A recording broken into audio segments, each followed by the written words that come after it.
चाहिए। जैसे मैंने कहा, भर्तियां तीनों आ रही हैं और 100% आ रही हैं, निश्चित आ रही हैं, ये आप मान के चलना। ठीक है, अब दो चीजें आपके समक्ष मैं पूछ रहा हूं कि सर मुझे किसकी तरफ जाना चाहिए। तो इस सवाल का जवाब एक सिंपल सा है, आप अपने आप से एकांत में बैठ के खुद पूछिएगा कि आपको किसकी तरफ जाना चाहिए। नंबर 2, क्या आपकी योग्यता फुलफिल है। आप में से बहुत से बच्चे मुझे कहते हैं कि सर मेरा बीएड फर्स्ट ईयर चल रहा है, मेरा सेकेंड ईयर चल रहा है, मेरा एमए प्रीवियस दिया है, एमए फाइनल चल रहा है।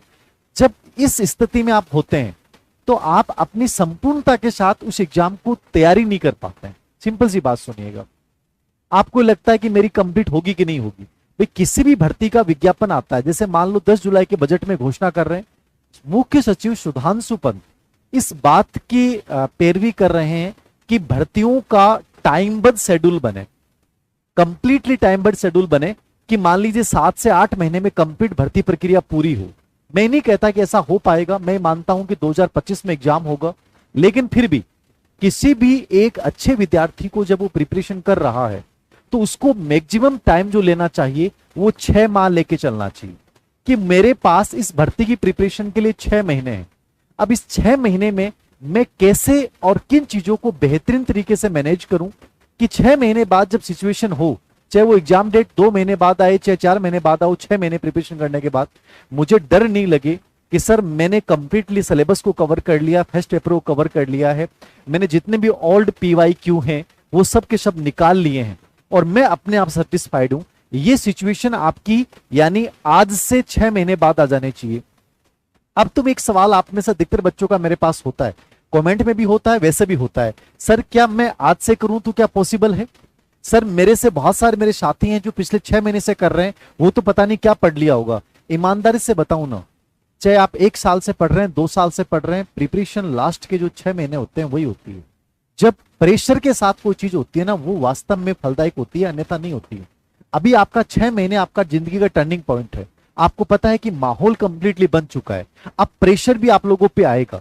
आप पॉजिटिव प्रेशर लेते हैं, नेगेटिव प्रेशर लेते हैं, आपके ऊपर डिपेंड करता है। बाकी मैं मानता हूं कि 6 महीने किसी भी एग्जाम को बहुत सिंसियरली, सीरियसली नहीं बोल रहा हूं, सिंसियर तरीके के साथ, सटीक रणनीति के साथ किया जाए तो सफलता निश्चित रूप से पॉसिबल है।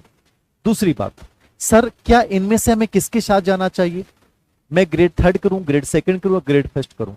यह सवाल कोई टीचर जवाब नहीं दे सकता, ना आपके पेरेंट्स जवाब दे सकते हैं, केवल आप जवाब दे सकते हैं।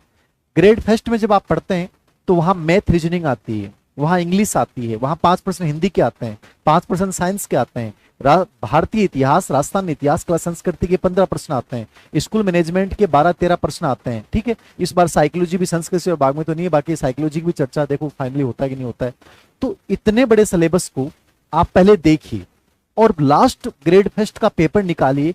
आप ये देखिए कि क्या आप कंफर्टेबल हैं, क्या आप रियल में इतनी सारी चीजें यानी 75 प्रश्नों में से क्या आप 60% ऐसे हैं जिनको 100% कवर कर सकते हैं। तो आपको ग्रेड 1 की प्रिपरेशन करनी चाहिए। आपका सब्जेक्ट में इंटरेस्ट है तो ग्रेड 1 की तरफ जाना चाहिए। नंबर 2, यदि आप ग्रेड 2 में जीके का पेपर देखिए, वहां साइकोलॉजी आती है 40 नंबर की, प्लस जीके आता है जो स्पेशली राजस्थान का भी है और उसमें भारत का पार्ट भी है, चाहे ज्योग्राफी है, चाहे राज्य व्यवस्था है, चाहे इकोनॉमिक्स से कुछ टॉपिक है। यानी वहां आपको थोड़ा सा भारतीय संदर्भ में और विश्व के भी कुछ टॉपिक है, वहां पढ़ना पड़ेगा।